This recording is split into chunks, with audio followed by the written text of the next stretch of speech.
Hey everybody, Father Tom here again, looking up this upcoming Sunday's reading. I forget the Sunday it is, I think it's the 32nd if I'm not mistaken. And it's for the Gospel of Matthew, beginning of chapter 25. Then the kingdom of heaven shall be compared to 10 maidens, who took their lamps and went to meet the bridegroom. 5 of them were foolish, 5 were wise. For when the foolish took their lamps, they took no oil with them, but the wise took flasks of oil with their lamps. As the bridegroom was delayed, and they all slumbered and slept, but at midnight there was a cry, Behold, the bridegroom, come out to meet him. Then all those maidens rose and trimmed their lamps. And the foolish said to the wise, Give us some of your oil, for our lamps are going out. But the wise replied, Perhaps there will not be enough for us and for you. Go rather to the dealers and buy for yourselves. And while they went to buy, the bridegroom came, and those who were ready went in with him into the marriage feast, and the door was shut. Afterward the other maidens came also, saying, Lord, Lord, open to us. But he replied, Truly I say to you, I do not know you. Watch therefore, for you know neither the day nor the hour. The Gospel of the Lord. You know, I have a sympathy for the so-called foolish virgins, because that's something that I would do. I probably wouldn't bring extra oil. I don't plan on... I'm the last person when the hurricane's coming to go to the store and pick up things, fill my gas. Other cars already been there and took all the gas. I'm sure you run into that. But anyway, this is interesting about Matthew here. He's getting close to the end of the gospel, by the way. And this parable is particularly Matthean, which means it's not found in any of the three gospels. This is peculiarly Matthew's gospel, this parable, And it assumes that you know the Jewish customs and lifestyle. For example, a wedding. We think of a wedding as a one-day affair, right? The ceremony and then the reception. Weddings, back that time, were 7 days. It took 7 days, which helps us understand the wedding at Cana. Remember, Mary tells Jesus they ran out of wine. It wasn't because it was just that one party, you think they would have enough wine, but it was 7 days, and, well, you could run into problems after the 5th or 6th day. So anyway, that's an aside, so you understand that. But also they do things a little differently than we do here. Okay, anyway. First, the marriage will begin with a betrothal. And sometimes we compare that to be getting engaged, somewhat, but not really exactly the same thing. Betrothal, I'm probably not pronouncing that word right, I'm sorry. They actually would exchange vows, by the way. And they would legally become husband and wife. So you probably think, wait a minute, they exchange vows, they're legally husband and wife, isn't that the marriage ceremony? What's missing? Well, but they didn't actually live together or consummate the marriage until they had time for the bridegroom, who's the husband, to build a home and prepare a home for the bride, and also for the celebration of the great wedding feast. So until the husband prepared a home to bring his newly wedded bride, and before they had enough funds for the great wedding feast, because, in that little village, that little town, this was a big event. Life was hard. There weren't a lot of things to celebrate, life was harsh, but a wedding feast, oh, the food and the wine, it's a week long, and so they really want to make sure they had a good party. And besides, you know how it is, you invite people, you want people to think of you, that you threw a good party for them, all right? Wow, that was some, celebration. So they had that pride. A little bit different than how we do today, how we do things today. So they would not live together until they had a home, till the husband provided a home. Now we actually live together. Then they find a nice place, perhaps to move into, a little bit different. So, anyway, and then what happens then after during the 7-day feast, let me continue, they would have one particular night of the feast. It's called the night of consummation, where the bridegroom and the bride will be carried in procession into the bridegroom's home, into what was called the chuppah.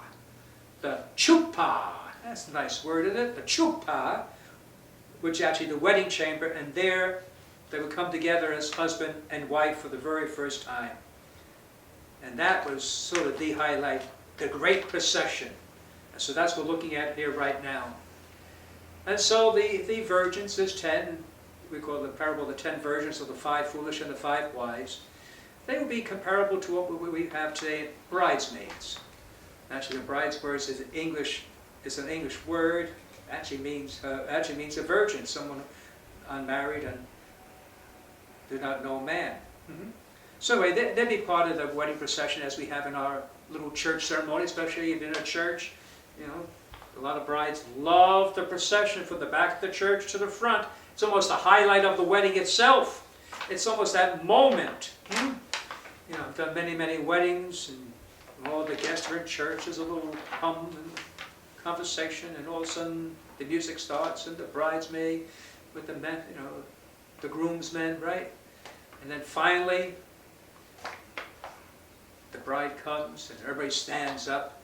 It's sort of sometimes like, seems almost more significant even the exchange of vows, is that all heads turn and they look and the music plays.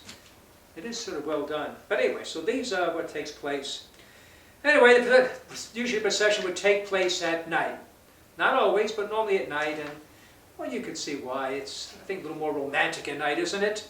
It's dark, and you have the torches flickering, and the mysteriousness of it. You know, walking down at 11 o'clock in the afternoon, you know, morning.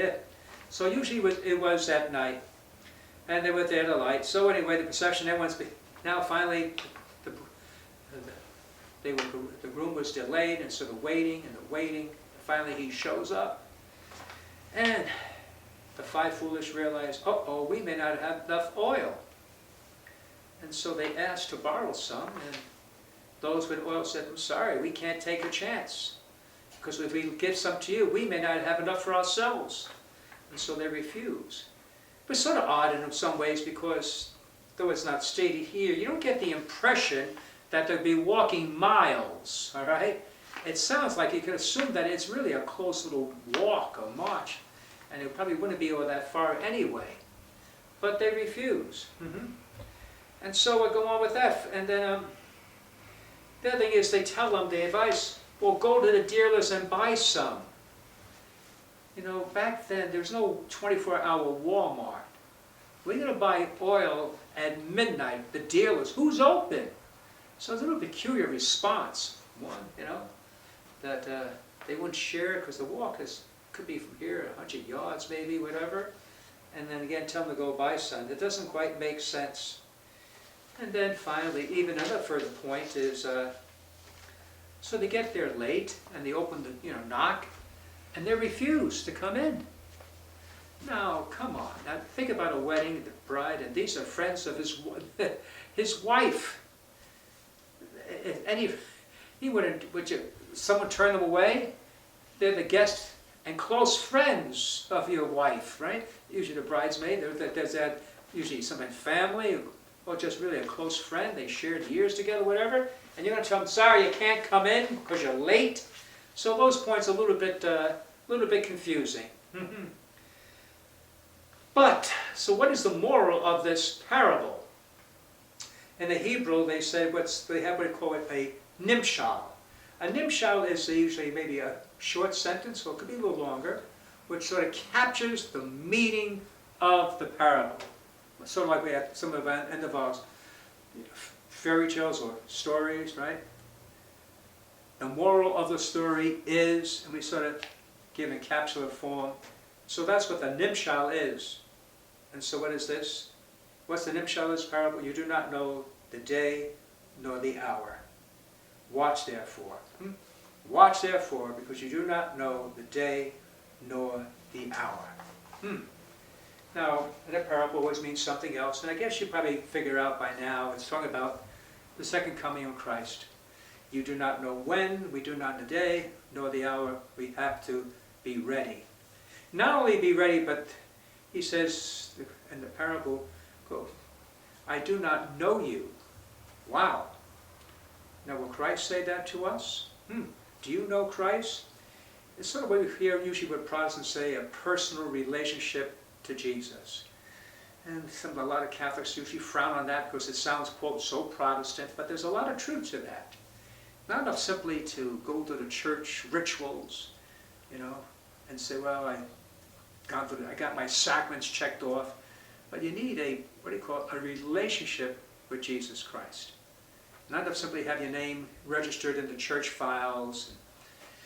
You follow what I'm saying? It has to be a connection. There has to be a relationship with Jesus Christ. Any sort of relationship with anybody, your friends, family. There's communication. You got to talk to people. That's what we call that prayer with God. You have to be able to pray. You got to speak, and you make sacrifices for one another. You do things for each other, and so it is with us. And so I ask you that as we come to reflect on this parable. Do you have a relationship with Jesus Christ? Are you on a first name basis?